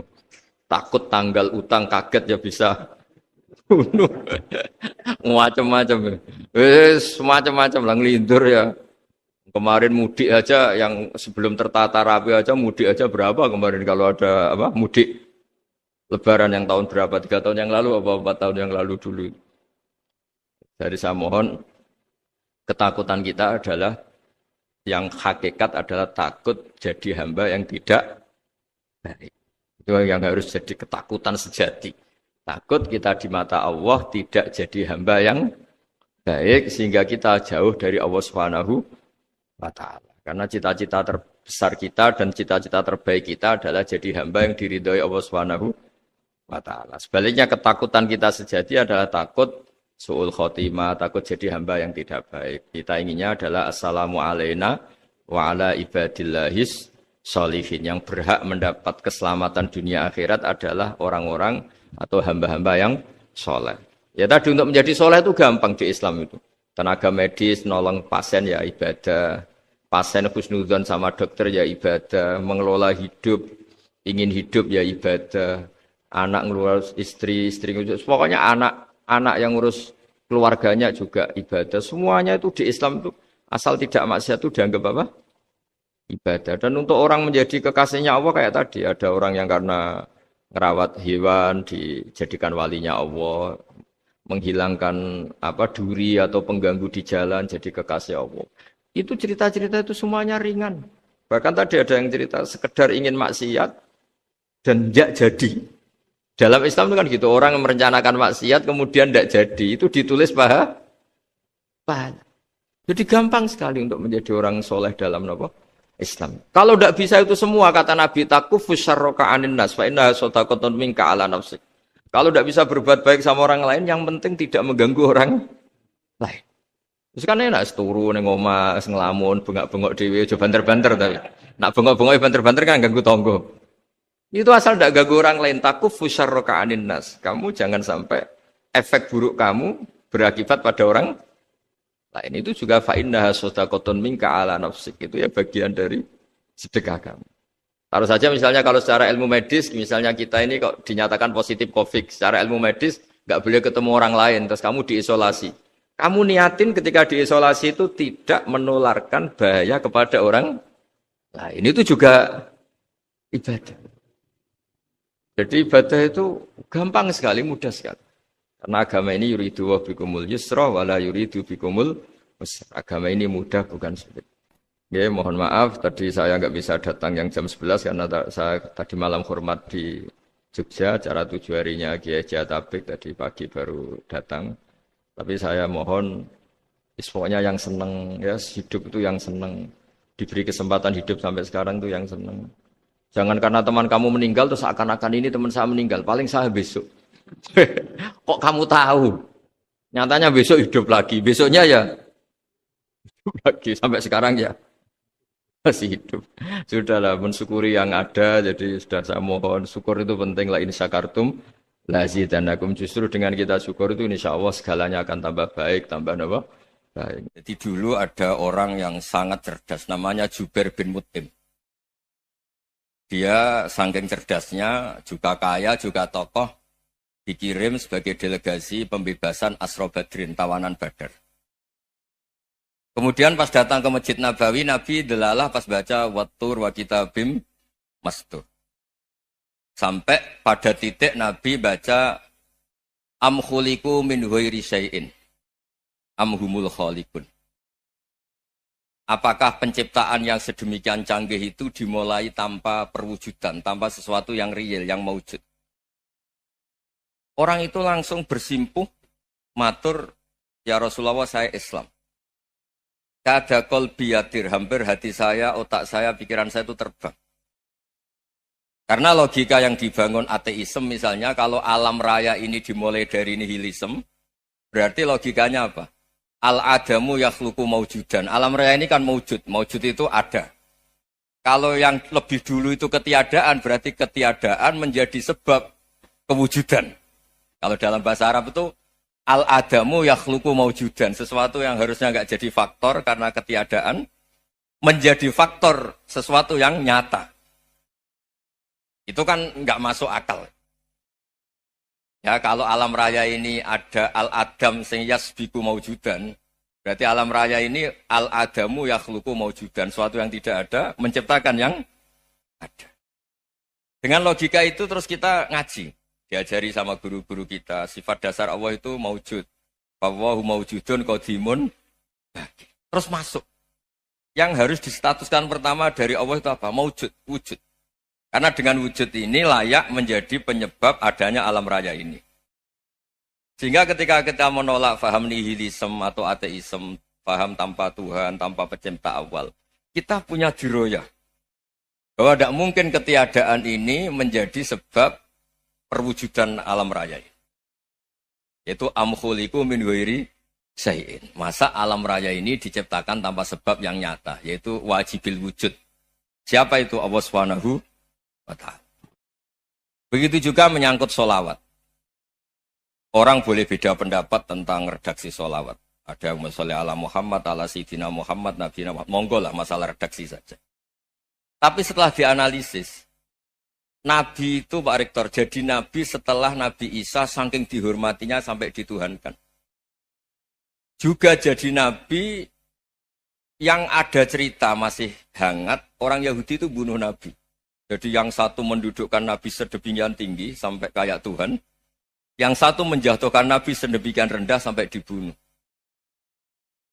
Kayak apa susahnya jadi Nabi Muhammad SAW. Kemudian dengan gampang Hadaddin agama ini bikin syariat yang bernama sholawat. Redaksinya monggo lah sesuai tradisi masing-masing. Allahumma sholli ala Muhammad, Allahumma sholli ala Sayyidina Muhammad, ala Nabiyina Muhammad, monggo. Tapi yang jelas redaksi ini kalau di diroyah dikaji, Allahumma itu Tuhan, Tuhan itu pemberi. Wa Muhammadun wa in jalla qadruh abdun min ibadi. Muhammad apapun tinggi derajatnya tetap berstatus hamba. Sehingga agama ini terjaga oleh sihotus sholawat. Agama ini terjaga oleh redaksi sholawat. Yaitu Allah tetap pemberi sebagai Tuhan yang enggak tersaingi, la syarikalah. Rasulullah Muhammad wa in jalla qadruh. Apapun prestasinya bisa mi'rad, bisa apa saja, tetap seorang hamba yang butuh muhtajun ila rahmatih. Jika redaksi Allahumma sholli ala Muhammad ini mengukuhkan yang Tuhan tetap Tuhan, hamba pilihan tetap hamba pilihan. Tentu dengan redaksi ini kemudian kita mendudukkan Nabi benar-benar posisi terhormat. Yaitu orang yang paling berhak dapat askat tahiyat, mendapat penghormatan Allah paling tinggi, yaitu Rasulullah Muhammad SAW. Dan itu diulang-ulang oleh Allah. Subhanalladzi asra bi abdi. Status hamba ini diulang. Lagi-lagi ini bernama diroyah. Bernama apa? Contoh ketiga misalnya fihi ayatum bayinatum maqamu Ibrahim. Dulu orang Yahudi itu ada diskusi masif. Syaratnya Nabi itu mbah-mbahnya harus Nabi. Harus keturunan Nabi. Kemudian semua Nabi rata-rata di Palestina, di Syam. Lalu Muhammadnya asal-usulnya dari mana? Tahu-tahu orang Arab kok Nabi, padahal orang Arab itu dulu jahiliyah. Walhasil terus diceritakan, bukti Muhammad ini turunan Ibrahim adalah ada jejak kaki Nabi Ibrahim di dekat apa? Ka'bah. Fihi ayatum bayinatum maqamu Ibrahim. Kalau Nabi Ibrahim pernah di Mekah, artinya beliau pernah meninggalkan turunan yang di Mekah. Itu bernama Nabiuna Muhammadun sallallahu alaihi wasallam. Itu disebut fihi ayatum bayinatum maqamu Ibrahim. Nah, itu namanya diroyah. Diroyah itu satu perilaku keseharian kita beragama, kemudian tahu logikanya. Yang keempat misalnya, mangkana yu'minu billahi wal yaumil akhir falyukrim apa? Jaro. Orang yang iman karena Allah dan Rasul, maka memuliakan tetangganya. Andaikan pakai hukum sosial, tentu kalau tetangga kita baik, kita baik. Kalau kurang baik, kok kurang penggawean kan gitu. Tapi dulu itu pernah ada seorang ulama itu dibully ya, dikerjain sama anak muda tetangganya. Pak Kiai datang ke rumah saya, orang ini datang. Kemudian setelah di rumahnya, saya tidak jadi butuh sama Pak Kiai, silahkan pulang. Itu Kiainya senyum menikmati. Dan itu terulang 3 kali. Dibully seperti itu, dikerjain terulang 3 kali. Lalu tetap Kiainya tuh asik, seneng sekali. Lama-lama muda ini tanya, kenapa engkau tidak tersinggung? Padahal saya kerjain sampai 3 kali. Tak undang, terus tak suruh pulang, tak undang, tak suruh pulang. Kata Kiai tadi, yang memerintahkan baik sama tetangga itu Allah. Jadi saya nikmati ketika bisa baik sama Anda. Tidak ada urusannya dengan perilaku Anda yang nolak saya. Nah itu terus kita tahu, memang motifnya kita baik sama tetangga karena iman sama Allah dan Rasul, bukan hukum kompensasi sosial. Jadi kalau mau diteruskan Pak Rektor, saya ngajar di sini ya karena perintah Allah itu orang alim harus ngajar, bukan karena perintah Rektor. Kalau diteruskan. Ya saya mohon juga gitu, para dosen, para karyawan di sini, kalau nggak khianat dengan UI itu karena takut sama Allah, jangan takut sama Rektor. Kalau Anda baik juga karena Allah, jangan baik karena apa? Rektor. Bagaimanapun ya semua kita ini makhluk. Makhluk itu la yadurru wa la yanfa. Begitu juga melihat Indonesia. Melihat saya ini kan ikut di UI itu lama sekali, ikut sama Profesor Zeni, dari Profesor Zeni nulis tafsir. Mungkin Pak Hersoyo tahu banyak, dulu Pak Lutfi ya tahu banyak. Tapi saya memang nggak pernah terbuka karena ya memang nggak ingin sebenarnya. Kondisi ini kondisi darurat. Sehingga saya tahu cara berpikir Profesor Zeni, ya tahu komitmen beliau pada UI. Dan pendiri UI memang ya banyak yang dari tokoh NU, Muhammadiyah, dari tokoh-tokoh ormas yang lain. Memang didirikan banyak orang. Hingga UI memang nggak milik ormas apa tertentu. Dari satu sisi memang baik, nggak dikuasai ormas tertentu. Tapi nanti kalau keterusan ya nggak berbentuk. Ya sudahlah dikelola saja. Sambil-sambil jelas, sambil-sambil kadang nggak jelas. Yang penting ikhlas tadi. Karena kalau terlalu asobia itu jadi repot. Kita ini yang nekuni fikih itu tahu. Kalau nggak kuno itu madhabnya Hanafi. Kuno itu madhabnya Syafi'i. Tahu-tahu seakan-akan Imam Syafi'i itu NU, Imam Abu Hanifah itu Muhammadiyah. Padahal ini orang-orang yang sebelum NU dan apa? Ahmadiyah. Jadi kalau kita yang nekuni ilmu itu biasa saja dengan perbedaan. Tapi kalau orang-orang yang nggak siap dengan perbedaan itu sampai Allah disifati Ta'ala itu tidak terima. Padahal Ta'ala itu maknanya Maha Luhur, yang Maha Agung. Jadi ada seorang kiai kebetulan pidato pertama Pak Rektor. Assalamualaikum warahmatullahi ta'ala wabarakatuh. Ilmu balik kedua ini nggak terima karena itu dianggap bid'ah ada Ta'ala. Hanya dia bilang Assalamualaikum warahmatullahi ta'ala wabarakatuh.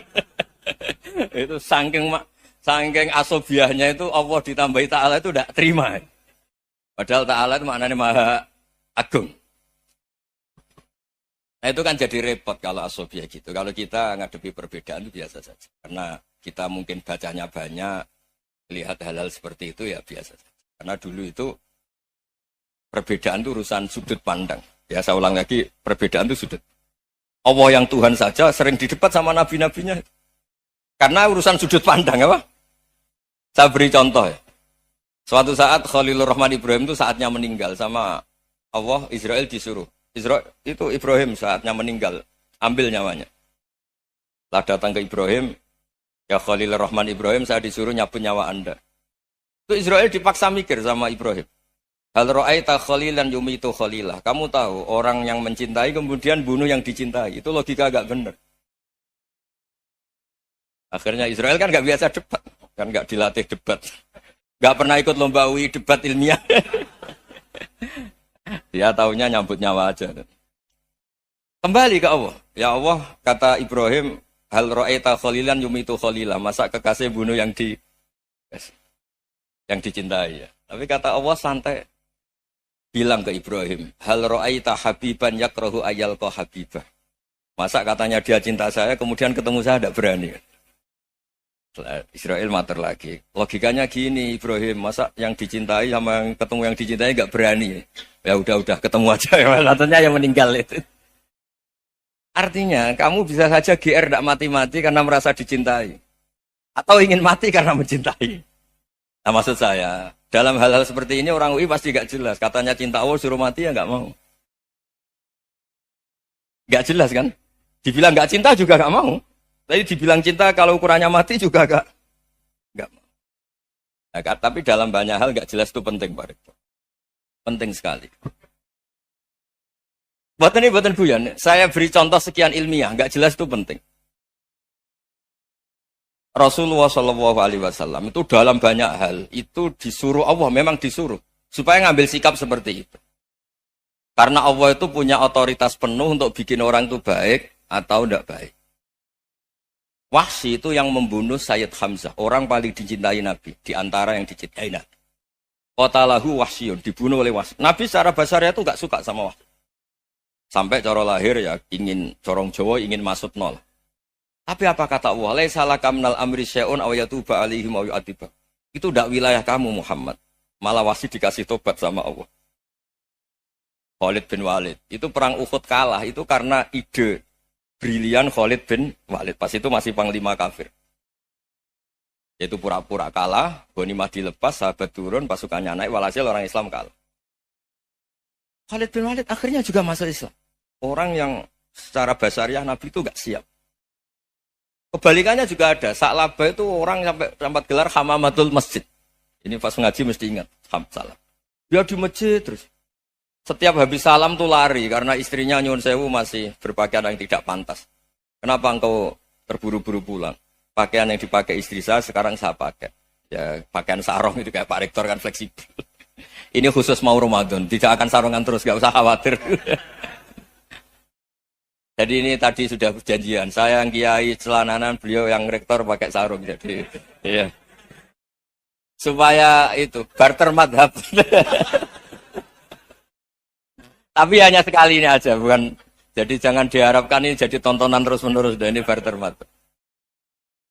Saya sama Profesor Kores juga sering gitu. Saya pakai sarung yang dihadiahi beliau pakai sarung yang dihadiahi saya. Memang itu tradisi Islam. Tahadau tahabu, kamu saling memberi hadiah maka kamu saling mencintai, bukan riswah, bukan riswah. Walhasil terus Sa'labah ini buat saya didoakan Nabi supaya saya kaya, supaya tidak sering ganti-ganti pakaian seperti ini sama istri saya. Jangan-jangan kamu miskin itu lebih baik, ngotot minta didoakan. Didoain Nabi kaya, terus lama-lama ninggal sholat, ninggal jamaah. Itu Allah belum tersinggung. Yang mulai Allah tersinggung itu kan saya sering fatwa di mana-mana, sering memberi saran. Mumpung kamu miskin itu sering sedekah. Karena kalau sudah kaya itu tidak bisa. Saya memberi analogi gini. Kalau saya masih santri miskin, punya uang 100.000, diminta guru saya 50 tak kasihkan. Padahal itu 50%. Punya 2 kambing kurus, diminta guru saya 1 pasti tak kasihkan. Padahal itu 50%. Jadi kalau punya sapi Brahman atau sapi limusin yang harganya itu 100 juta, punya 2, diminta 1 boleh enggak? Enggak boleh. Saya punya motor butut 2, diminta teman saya 1 boleh. Tapi kalau Davidson Harley itu enggak boleh. Nah, walhasil itu kalau kita miskin, misalnya kita zaman kuliah atau zaman mondok atau zaman apa saja, punya uang 100.000, nartik temannya sampai 50.000 kan biasa. Tapi setelah 1 miliar, berani enggak kamu kasihkan 500 juta? Sama-sama 50%. Enggak kan? Nah salah apa gitu, ketika zakat masih per 40 kambing 1 kambing, itu sebenarnya kan masih ringan. 41, 82. Kambingnya itu sudah mabenal jabalen. Barang dihitung zakat karena sudah ribuan, jumlahnya sampai 400 kambing. Banyak lah pokoknya. Terus kata Salabah, ini pemerasan. Karena jumlahnya besar. Allah tersinggung karena nabinya dianggap narik zakat itu dianggap khorat, dianggap pemeras. Allah tersinggung kemudian fa'aqobahum nifakon fi qulubihim ila yaumil. Dia ditetir munafik. Semenjak itu terus tadi kembali gak jelas tadi. Barkohnya gak jelas itu menjadi orang tuh bijak. Ini sekarang nakal, jangan-jangan nanti jadi orang baik. Yang sekarang baik, jangan-jangan suatu saat jadi tidak baik. Semua orang introspeksi. Gak ada jaminan kalau kita sekarang baik akan baik terus. Gak ada jaminan kalau kita sekarang buruk akan buruk terus. Sehingga terus banyak kiai-kiai bijak itu memang lahirnya gak tegas. Tapi gak tegas itu yang menjadikan bijak. Karena sama-sama mungkin. Itu yang disebut laisa laka minal amri syai'un aw yatuba alaihim wa yu'adzibum. Itu tidak wilayah kamu. Ketika Allah mengomentari orang munafik juga wa yu'adzibal munafiqina insya'a aw yatub. Bisa saja ada yang disiksa, bisa saja ada yang dikasih tobat. Karena pola yang kita analisis itu semuanya menurut kita. Bukan menurut kemaslahatan orang apa? Banyak. Saya punya sekian contoh cerita. Orang yang sowan kiai baik-baik, mungkin bawa gula atau salam tempel, tidak tahu lah. Itu tidak mesti jadi wali. Tapi Kalijogo yang kenal Sunan Bonang, itu kenalnya itu karena ingin begal. malah jadi wali. Tapi tidak usah dicoba. Umar itu nyari Nabi itu mau dibunuh. Tapi malah tobat jadi orang baik. Jadi ini penting ngaji ya, supaya tidak tegas itu, tidak jelas itu kadang baik. Nah termasuk saya juga termasuk dia yang milih tidak jelas. Saya sering gojlok gini, Fajar Hadili ini murid-murid saya sering saya gojlok.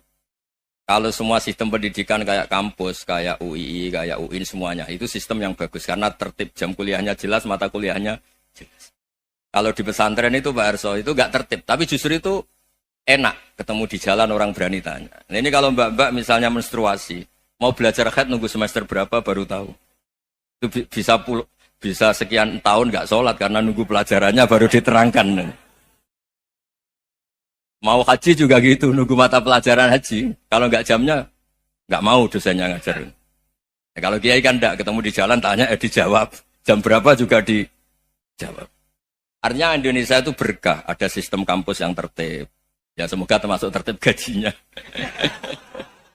Tapi tertib gajinya itu juga sebenarnya rugi. Saya sering ada pegawai negeri Gus, tolong doain saja di PNS enak jadi. Gajinya tetap. Kata saya nggak mau kalau gaji saya tetap. Kok bisa Gus enak tiap bulan mesti dapat gaji. Kalau tetap nggak naik-naik kata saya. Kalau kiai gajinya nggak tetap, tapi di atas yang tetap kata saya.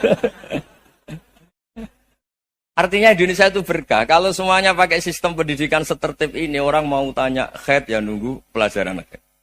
Bab haji ya nunggu pelajaran haji. Tapi kalau ketemu kiai itu enggak. Ya semuanya, saya pernah di pasar, Gus, mau tanya apa? Anak saya ini keluar darah terus gini-gini. Padahal biasanya haid hanya 7 hari gini-gini.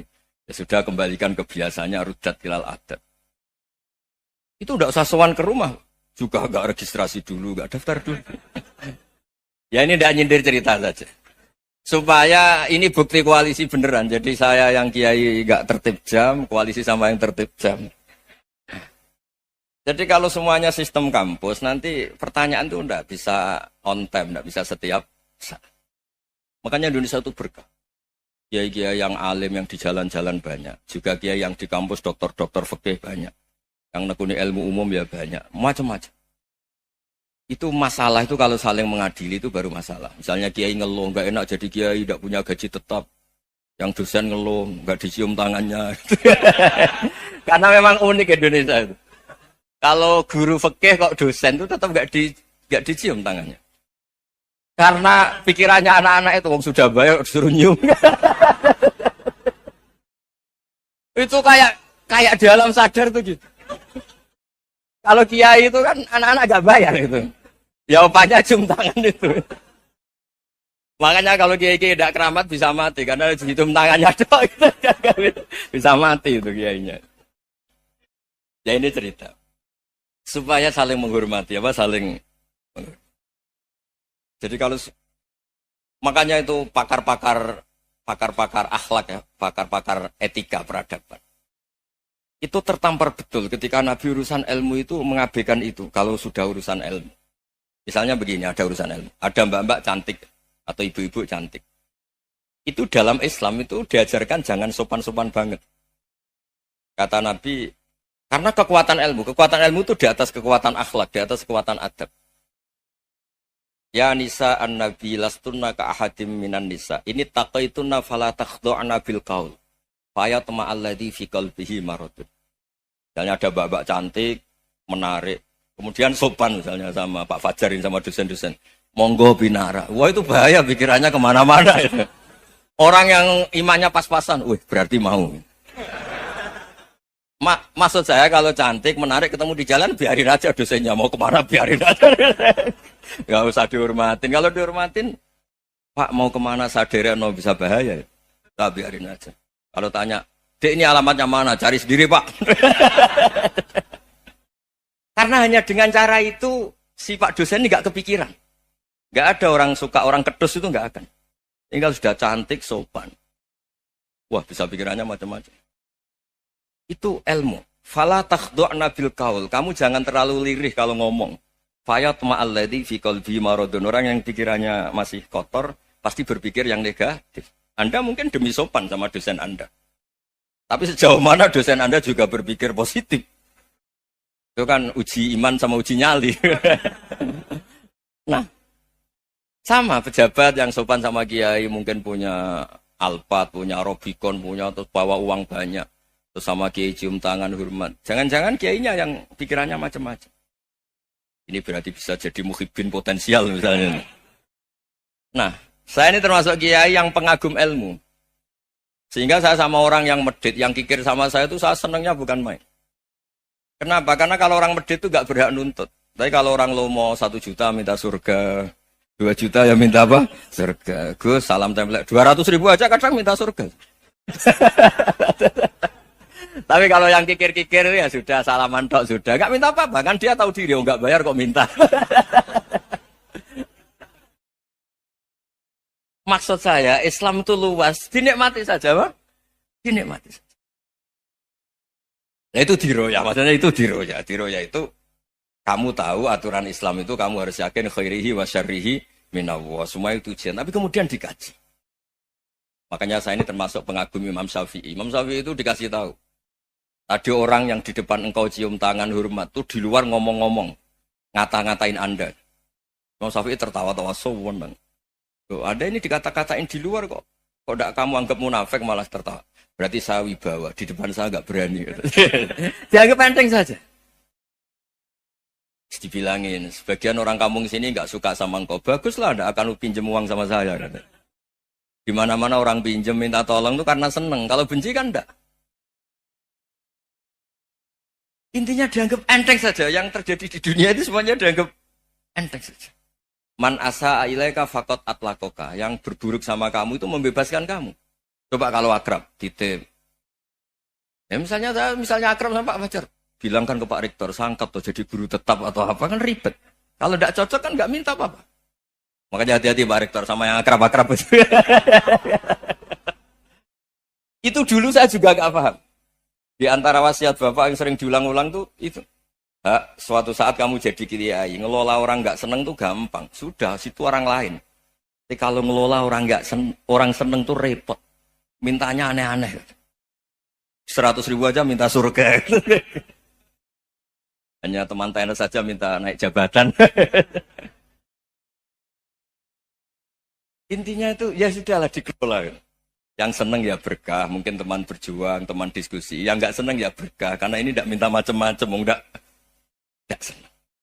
Nah itu namanya diroya. Diroya itu satu kajian keilmuan yang menjadikan kita ini nyaman dengan riwayat-riwayat panduan-panduan dari Rasulullah Shallallahu Alaihi Wasallam kayak tadi. Kenapa sih tentang baik sama tetangga, baik sama tamu? Hitung-hitungannya itu mangkana yu'minu billahi wal yaumil.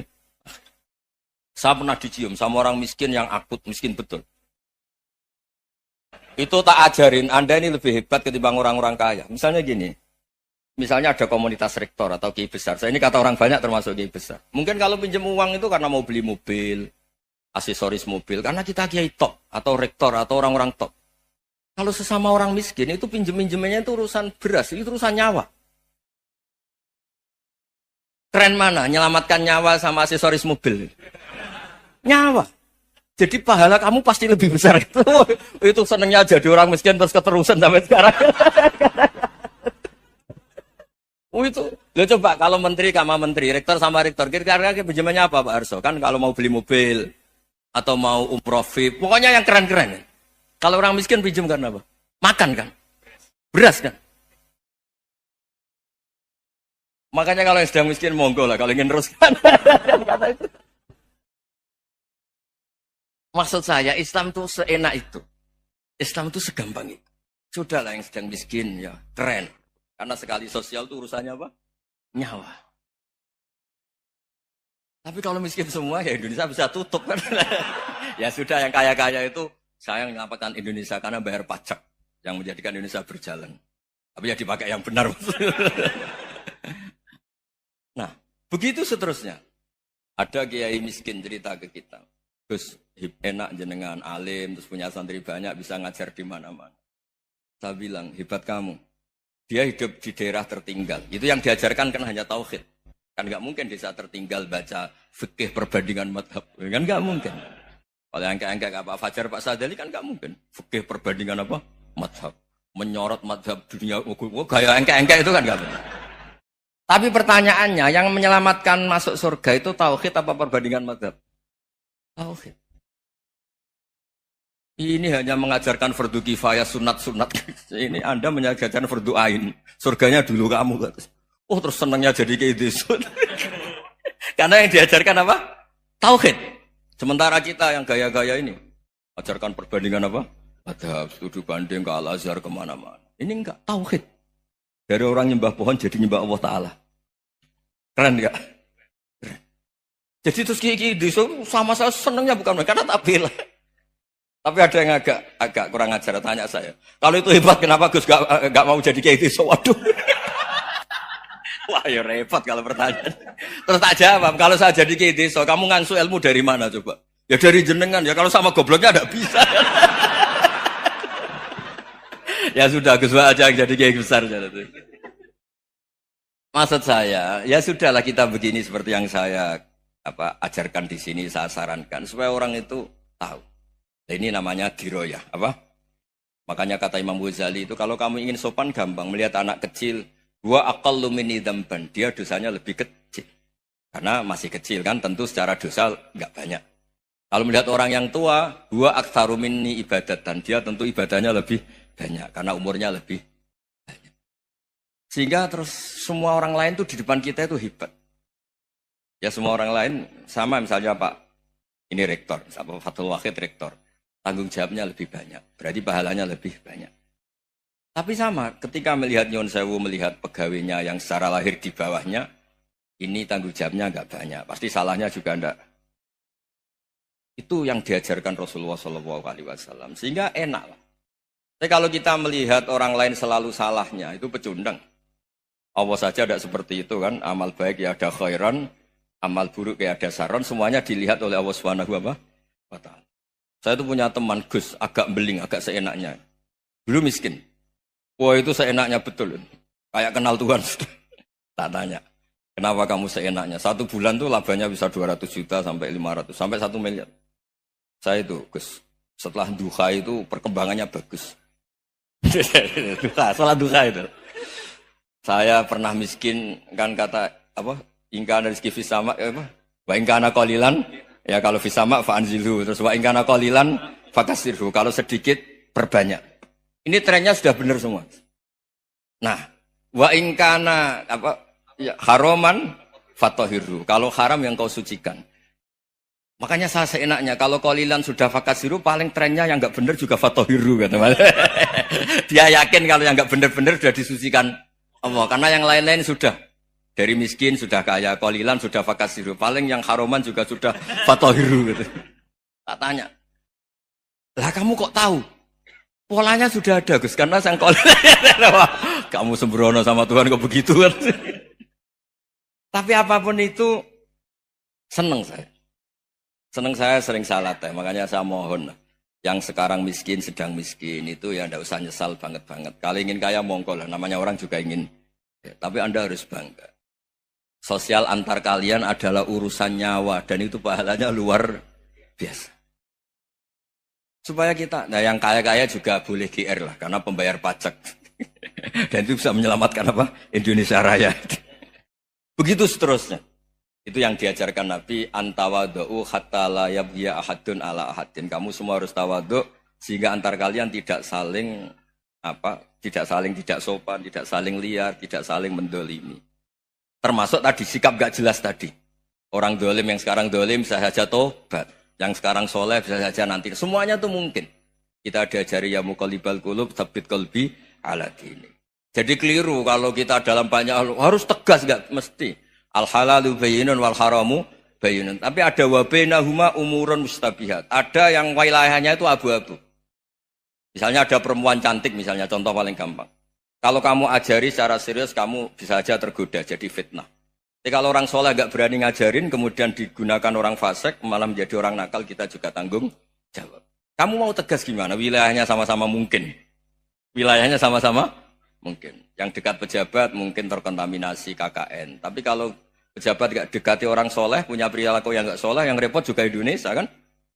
Nah hal-hal seperti itu kita tidak perlu ngambil sikap. Maksudnya gak usah ngambil sikap, ya kita buktikan kalau milih satu madhab, kita buktikan semuanya lebih baik, semuanya lebih bermanfaat, semuanya lebih berperadaban.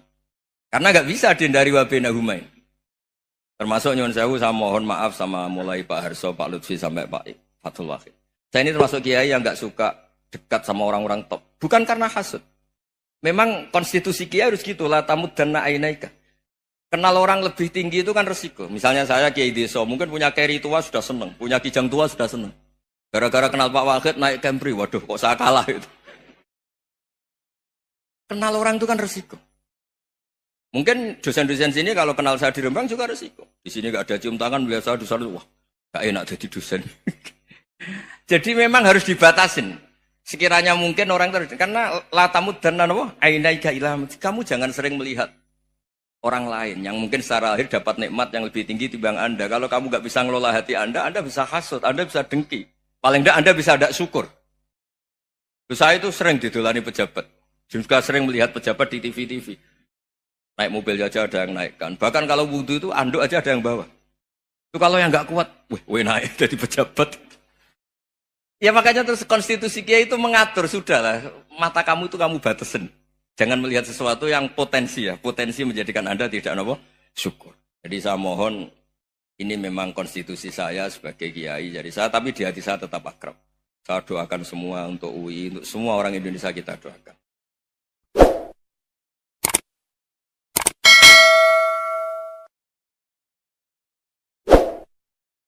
Alhamdulillahirrabbilalamin. Begitu tadi telah kita simak bersama-sama ceramah Gus Ba di channel Konco Ngaji. Channel Konco Ngaji, channelnya konco-konco yang suka mengaji lewat online begitu ya. Oke teman-teman semuanya, kita jeda untuk beberapa saat, nanti kita sambung lagi. Terima kasih buat teman-teman semuanya saja yang sudah menyimak sampai ke durasi ini. Semoga kita semuanya selalu dalam keadaan baik-baik saja, sehat walafiat, tak kurang satu hal apapun, dipermudah dalam segala urusan kita ya. Ya oke, untuk kedepannya nanti kita sambung lagi ceramah Gus Bak yang berikutnya. Siapkan tempat atau persiapan untuk mengambil minuman atau makanan atau apa saja yang membuat kita nyaman untuk mendengarkan ceramah Gus Bak nantinya ya. Oke lah, kita sambung lagi ceramah Gus Bak yang berikutnya. Kita mulai lagi. Jadi kowe ngekeki wong liya cek niat hadiah, cek niat hibah, tapi ning atimu motive suatu saat untuk lebih napa banyak. Niku nek cara tiang-tiang sing sae wis dianggap riba. Paham ya? Kaya kowe dadi mantu mertuamu lara-lara mbok tukokno balsem. Terus tujuane untuk Tegal. Ha iku riba napa? Jadi mertua meh mati, lara-lara ngeluh mbok tukokno konidin, balsem. Anake kandung rapati peduli. Terus mantune luwih sayang terus wasiat Tegal dikekno balsem. Lah niku mung balsem kok entuke napa? Tegal. Jadi iku haram iku cara napa? Dadi angel ngaji ku ya angel, urip ku angel. Dadi kowe ngaji aku lho, ngaji ngene loyal ngene tok njaluk swarga riba. Ngaji ra tenanan kok njaluke apa? Swarga iku riba. Jadi memberi sesuatu dengan niat mendapat lebih banyak iku jenenge riba. Jadi riba itu mboten rentenir tok. Semua transaksi yang ingin mendapat lebih banyak iku jenenge apa? Riba. Dadi wis mulane jegeman ke ngaji nang bu swarga. Ngajine ra tenanan kok njaluk swarga iku riba. Tapi riba sing halal niku. Kalau mau ngaji terlambat gara-gara nih, kalau nu ditelepon pernah mbah kulo, terus diamanati sing berat, jadi kalau kok kepikiran nganti lali, pernah mbah kulo, orang yang sangat-sangat saya hormati, kalau nu di mbah nih yang terkenal wali, jadi gua adik wali nih pun telepon kulo, jadi kalau nih bingung tenan, bapak didaftar wali, bapak biar rasul itu. Ternyata kalau terang nongin masalah ini serius sekali. Mulane kalau suwun pokoknya nak ngamal lu sing ikhlas. Mulane kadang-kadang tiang dablek ku luwe apik. Mergo khase dablek ku nak bar ngekeki ku lali. Riyen bapak nak ngandani tiang ngeten. Sedekah iku anggape kaya wong ngising ya. Wong ngising kok bar napa? Lali. Jadi orang dulu itu ngistilahno sampai uraan ngoten. Jadi kadang ilmu itu hanya bisa dijelaskan dengan bahasa yang sedikit uraan. Mulane wong iku aja geman gedeng wong uraan. Asal latar belakangnya wong alim lah, kecuali wong uraan dalan niku wis profesi nek niku. Ngeten kula terangno, kenapa orang alim itu sering beda dengan orang zuhud atau orang waroi. Ilmu itu kadang hanya bisa dijelaskan nganggo uraan. Tapi uraan sing ilmu lho, bukan karena uraan arogansi otoritarian ter orang lain mboten. Misalnya ngeten. Riyen bapak kula nak nerangno ngoten. Sedekah anggape kok wong ngising bar napa? Lali. Ternyata Rasulullah nyontokno sedekah nggih ngoten. Wong kok bar sedekah diudat-udat dieling-eling kaya asu, mutah, diombe meneh. Dadi contone ya elek, asu kok wis elek. Mutah, diombe meneh. Terus Kiai Jawa nabi wae sapi-apike wong, ora ana akhlak nabi kaya apik. Tapi kadang nak nerangno ilmu yo kadang kasar. Wong kok ngundat-ngundat utawa narik balik sedekah iku kaya asu mutah diombe meneh. Terus nak ana wong kok arep-arep dikeki wong pemenen nak kiai ulama iku contone ning kono iku nggih ulama kiai waswalihim naba alladzi atainahu ayatina fansalakha minha fa'atbahu syaiton fakana minal ghawin. Ana wong mat dhisik yo tak kei ilmu, ya ulama wong tak kei ilmu, tapi ilmune iku ilang gara-gara seneng dhuwit. Kenapa dene seneng dhuwit? Mergo ulama iku kadang ngrasa uripe iku jek suwi mikir anak putu, iku kesuwen urip. Nak ulama tenan iku ya mikire sesuk mati. Dadi di dhuwit 100.000 cukup, sesuk urip nah ya sesuk mati. Kan uga nak ulama tenan perasaane kan ibadahlah seakan-akan kamu mati Besok nganti wong nabung kan perkarane perasaane jek suwi. Kaya Rohin ngerasa melarat, mergo nyongkone uripe suwi. Cara yakin mati sesuk saiki wis sugih. Mulane anggere ana wong kok ngerasa melarat, mesti keliru-kelirune wong, mesti nyongko uripe suwi. Cara kowe yakin mati sesuk, ndedek 100.000 sugih ta? Sugih. Wis kere nyongko uripe suwi. Dadi nganti ana wong.